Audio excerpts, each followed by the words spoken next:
नमस्कार। शुभ रतुड़ी एनालिसिस में आपका स्वागत है।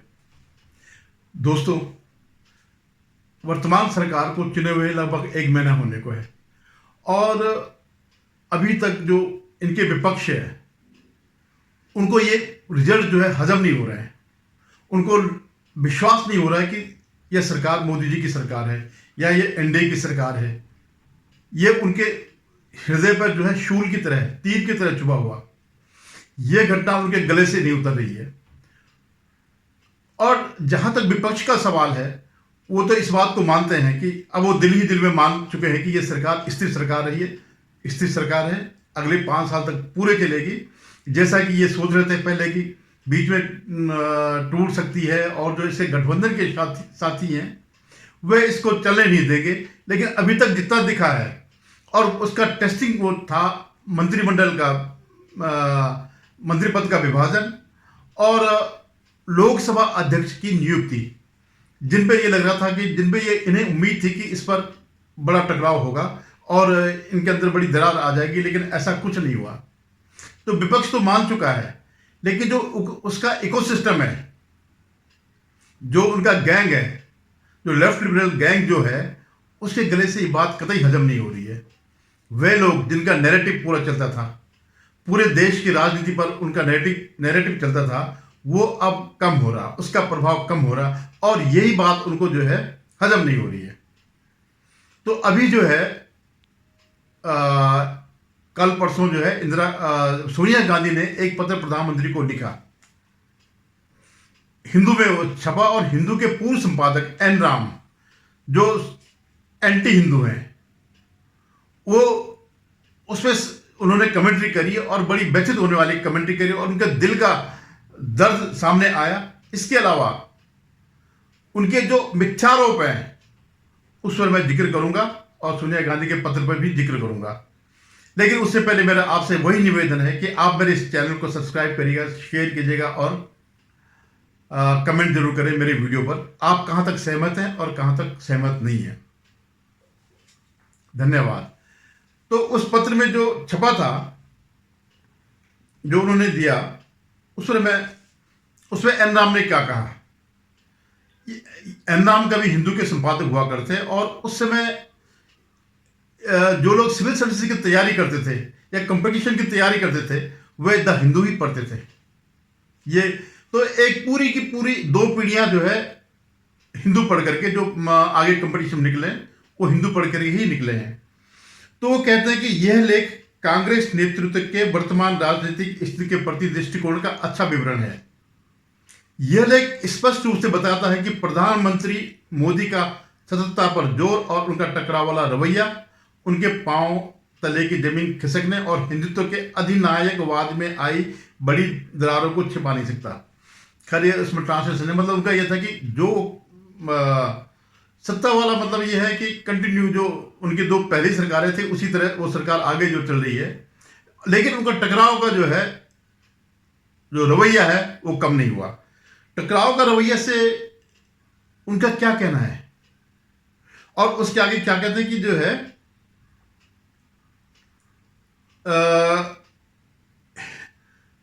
हिंदुत्व के अधिनायकवाद में आई दरारें।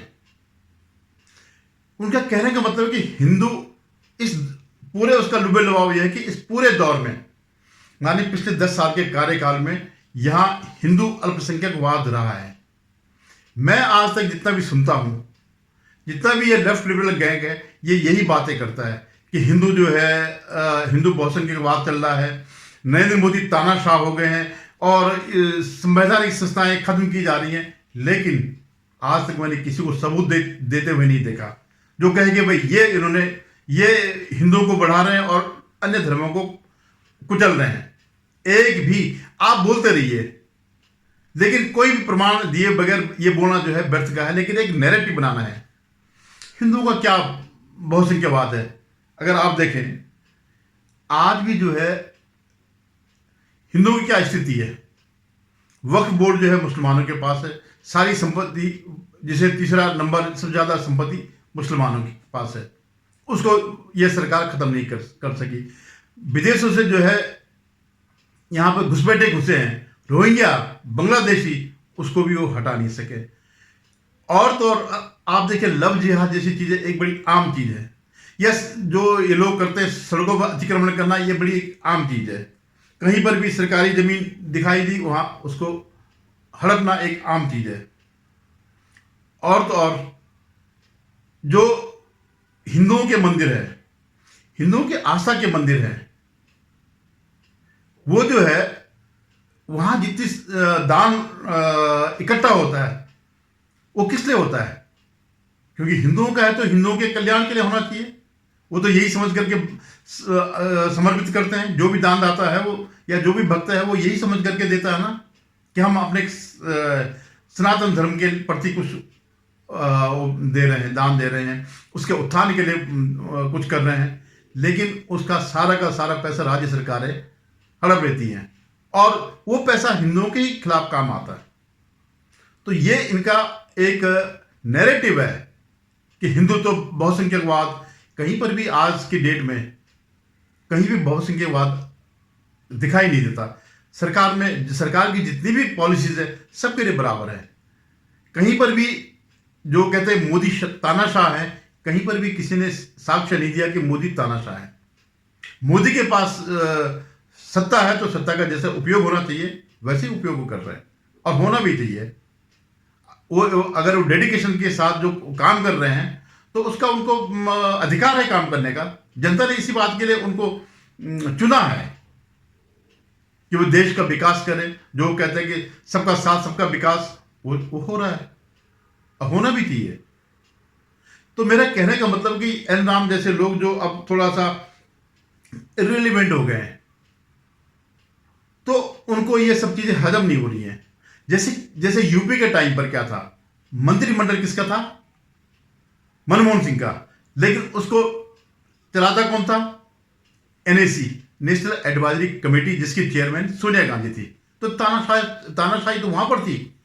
लोकतांत्रिक संस्थाएं तो उन्होंने खत्म करी। ये क्या चाहते हैं एन राम जैसे लोग? कि इन लोगों को जो तब होता था, मंत्रिमंडल के ऊपर एक कमेटी बैठाई जाती थी जो नीति निर्धारण करे और उसको इम्प्लीमेंट सरकार करे, ऐसे ही अब भी हो। इन लोगों के हाथ में सत्ता दी जाए। और ऊपर से क्या है कि थोड़ा सा उन्होंने क्या किया कि आपातकाल का एक जैसा संतुलित करने के लिए कि मैंने जो है हिंदू बहुसंख्यवाद पर वो कर दिया है, बहुत ज़्यादा प्रहार कर दिया, अधिनायकवाद पर प्रहार कर दिया है। तो इसको संतुलित करने के लिए उन्होंने ये भी कहा कि आपातकाल की जो दौर था उसकी निंदा की जानी चाहिए, और सोनिया गांधी, राहुल गांधी को इससे जो है हटना नहीं चाहिए। ये एक सच्चाई थी और इसको स्वीकार करना चाहिए, और इसको जो है डाइवर्जन नहीं करना चाहिए। अगर है तो है, जो हुआ है और काफी कुछ हुआ है।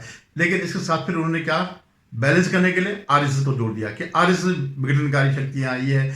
मैं पता नहीं कितने सालों से सुनते आ रहा हूं कि आरएसएस विघटनकारी शक्ति है, लेकिन बताओ तो सही आरएसएस ने किया क्या सिवाय राष्ट्रवाद के? कोई और आप बताइए। राष्ट्र तो सबका है। अगर वो राष्ट्रवाद के प्रति समर्पित हैं तो आपको क्या परेशानी है? लेकिन इन लोगों को परेशानी है। मैंने जितने भी मेरे वामपंथी मित्र हैं, वो राष्ट्र की अवधारणा को नकारते हैं भारत के संदर्भ में, और जगह नहीं नकारते हैं कि नहीं ये तो कोई भी आ सकता है, कोई भी जा सकता है, पहले कोई था। भैया, भारत का इतिहास तो वैसे भी लाखों साल का इतिहास है भाई। रामायण, महाभारत, सतयुग से लेकर के तो कौन थे? हिंदू लोग थे, सनातन धर्म के लोग ही थे। उन्होंने अपनी सभ्यता विकसित करी, और जो अगर आए हैं तो उन्होंने उसके बदले, आए भी नहीं है वो यहीं पर उन्होंने कन्वर्ट किया, उसके बदले एक राष्ट्र ले लिया। लेकिन अगर आप इसको बैलेंस करने के लिए आरएसएस का वो करते हैं तो तथ्य भी तो रखिएगा। खाली ये बोलने से जो है नहीं होगा। या अगर आप उनकी, जैसे एक कहते हैं कि इको हो रही है, अधिनायकवादी शक्तियां जो इंदिरा गांधी की उसमें थी, वो आज जो है मोदी के अंदर भी वही दिखाई दे रही। आप बताओ क्या अधिनायकवादी शक्तियां? और कह रहे हैं कि जो है वैसे तो अब इनका वो कमजोर हो गया है, मोदी का धरातल कमजोर हो गया, क्योंकि वो महाराष्ट्र में हार गए, उत्तर प्रदेश में हार गए, यानी कम सीटें आई, और बंगाल में हार गए। तो भाई तुम लोग बताओ ना, तुम्हारे क्या है बंगाल में, या कांग्रेस का क्या है उत्तर प्रदेश में? 6 सीटें उसके नाम पर। या महाराष्ट्र में जो 12-13 सीट आई वो किसके नाम पर है? उद्धव ठाकरे के नाम पे। अदरवाइज आपके पास तो एक ही सीट थी। आपको कहां से जनमत मिला? तो ये इनकी पीड़ा है जो उभर कर सामने आती थी। जो इनको लगता था कि सोरोस का पैसा आ रहा है, जिनपिंग का पैसा आ रहा है, खालिस्तानियों का सपोर्ट आ रहा है, न्यूयॉर्क टाइम्स का प्रचार चल रहा है, अल जजीरा का प्रचार चल रहा है, और जितने भी ये वेस्ट के वो हैं अखबार जो भारत के खिलाफ लगातार लिखते हैं, या उनके जो एनजीओ हैं जो भारत के खिलाफ गलत तस्वीर पेश करते हैं, इवन इन लोगों ने भी कम किया क्या?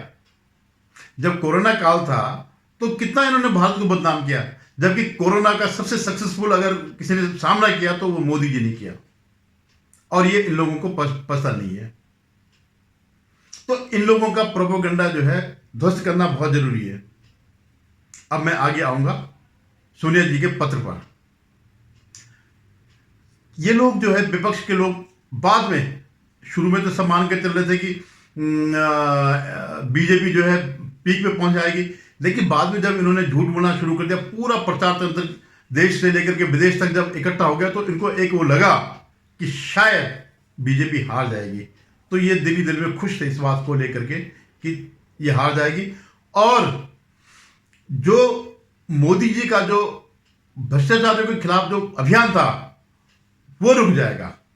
इनका पूरा लोकतंत्र, इनका पूरा अधिनायकवाद, इनका पूरी प्रक्रिया, इनका पूरा इलेक्शन, इसके पीछे सिर्फ एक ही चीज है कि जो भ्रष्टाचार के खिलाफ जो कार्रवाई हो रही है वो किसी तरह रुक जाए। और इसके लिए इन्होंने नायडू और नीतीश जो इनके पहिए मजबूत स्तंभ हैं उनको भी भड़काने की कोशिश करी कि आप इनसे हट जाइए, क्योंकि भ्रष्टाचार में सारा जो है इंडी गैंग लिप्त है। तो ये जो इनडायरेक्टली कहना चाहते हैं कि हम तो मोदी जी ने कहा कि हम सबसे मिलकर के चलेंगे, लेकिन टकराव तब भी है। किस बात पे टकराव है? अभी तो कोई टकराव दिखा नहीं। अगर टकराव तो विपक्ष ने दिखाया, लोकसभा अध्यक्ष के तो परंपरा ही है, जो जिसके पास सत्ता है उसी का रहेगा। उस पर भी उन्होंने अपना कैंडिडेट उठाया, लेकिन जब इंडिया अलायंस में जब फूट पड़ गई तो इन्होंने मतदान से ये पीछे हट गए। या राष्ट्रपति के भाषण पर जो धन्यवाद प्रस्ताव था, उससे पहले ये नीट पर बहस करना चाह रहे थे, नीट एग्जाम पर, पेपर लीक पर बहस करना चाह रहे थे, लेकिन इनके लिए न कोई छात्रों के प्रति कोई सहानुभूति है, न किसानों के प्रति सहानुभूति है। इनको सिर्फ प्रोपेगेंडा करना था। और प्रोपेगेंडा क्या कर रहे थे वो कि लोकसभा अध्यक्ष और राज्यसभा के सभापति दोनों कह रहे ठीक है आप करेगा, लेकिन जो परंपरा है राष्ट्रपति के अभिभाषण की, उसमें धन्यवाद प्रस्ताव तो करें, उसके बाद जो बहस होगी उसमें आप जितना समय ले उतना ले। लेकिन ये नहीं चाहते, क्योंकि एक तो इनके मन में ये क्या है कि जो द्रौपदी मुर्मू राष्ट्रपति जी, वो एक आदिवासी है, और एक आदिवासी इस शीट्स पर पहुंचा है बगैर इनकी कांग्रेस की कंसेंट के, बगैर कांग्रेस की मर्जी के, या बगैर कांग्रेस के कोई एजेंट बनने के। तो इनको एक तो सबसे बड़ा यह है कि वो राष्ट्रपति को भी अपमानित करना चाह रहे थे कि हमारे पास इतनी संख्या है पिछले बार से कि हम सारी परंपराएं तोड़ सकते हैं, हम हर एक को अपमानित कर सकते हैं। जो ये आरोप दूसरों पे लगाते हैं वो खुद वो कर रहे हैं। तो इनका सिर्फ यही उम्मीद थी कि शायद अब इनका कम हो गया है बहुमत, बीजेपी का अपने में अकेले में नहीं है, तो जो भ्रष्टाचार के खिलाफ कार्रवाई चल रही है, क्योंकि इसमें सभी हैं। नेशनल हेराल्ड केस में जो है सोनिया गांधी है, राहुल गांधी है, वो लैंड जॉब में जो है, लैंड वाले में जो है ये इनके दामाद हैं, और जो लालू यादव उनका पूरा परिवार जो है वो भी घोटाले में फंसा है। सबके खिलाफ जांच चल रही है। जो वेस्ट बंगाल में तो नोट पकड़े गए, खुलेआम जो है रिश्वत के नोट पकड़े गए। केजरीवाल को जमानत नहीं मिल रही है, अगर माना ईडी और सीबीआई दोनों के पास यथेष्ट सबूत है, पर्याप्त सबूत है, और ये पक्का है कि वो जेल से बाहर नहीं निकलेगा। जितना भ्रष्टाचार केजरीवाल ने किया, ये तो सरकार थोड़ी चला रही थी, तो माफिया तंत्र चला रहे थे। जैसे आपने गॉडफादर किताब पढ़ी होगी, तो जो माफिया का तंत्र था वही केजरीवाल का था, या जो लैटिन अमेरिकन जो माफिया हैं उस रूप से काम कर रहे थे। ज़्यादा होशियारी थोड़ा दिखा रहे थे कि उनको लगा कि अभी तक हमारी जांच एजेंसी इस स्तर पर नहीं पहुंची है कि जिस स्तर पर हम भ्रष्टाचार कर रहे हैं, जिस स्तर पर हम सबूतों को जो है छुपा रहे हैं। 170-200 के करीबन इन्होंने आईफोन ही तोड़ दिए। कौन तो कुल मिलाकर के अब इनके अंदर घबराहट आ गई है। ये एकदम भी तीखा जो सोनिया गांधी ने किया, एकदम भी तीखा हमला नहीं था, लेकिन ये एक से रिकंसिलिएशन का वो था कि हम आपको मदद करेंगे, लेकिन आप जो है विपक्ष के जो भ्रष्टाचार के खिलाफ जो है जो कार्रवाई कर रहे हैं उसको ना करें। तो कुल मिलाकर के लुबे लुबाव यही था। थोड़ा सा धमकी थी और थोड़ा सा रिक्वेस्ट थी, क्योंकि अब उनको पक्का पता चल गया कि ये सरकार भ्रष्टाचार के खिलाफ कोई कसर नहीं छोड़ेगी। और जो इनके जो सहयोगी हैं, दो ही प्रमुख सहयोगी हैं, उन्हें उनमें से कोई भी भ्रष्ट नहीं है, उन्हें कोई इंटरेस्ट नहीं है कि इनका जो है भ्रष्टाचारियों को पनाह दी जाए। तो मैं ये देख रहा हूँ, ये बौखलाहट देख रहा हूँ। और जो इन्होंने चुनाव में एक प्रचार शुरू किया था, झूठ के आधार पर पूरा इंडिया अलायंस का जो प्रचार चला था वो अभी भी चल रहा है इनके गैंग के द्वारा। ये जो इकोसिस्टम है वो चल रहा है, अभी भी ध्रुवराठी यही पड़ा हुआ है। अभी जो टर्मिनल 1 का जो गिरा वो उनके टाइम का था, लेकिन 2009 का था, लेकिन इसका दोषारोपण भी मोदी जी पर। तो आप देखिएगा ये इनके जो अपच हो रहा है ये बार बार सामने आता रहेगा, पूरे 5 साल तक ये सब चलता रहेगा। धन्यवाद। आपसे पुनः निवेदन है कि आप मेरे चैनल को सब्सक्राइब करें।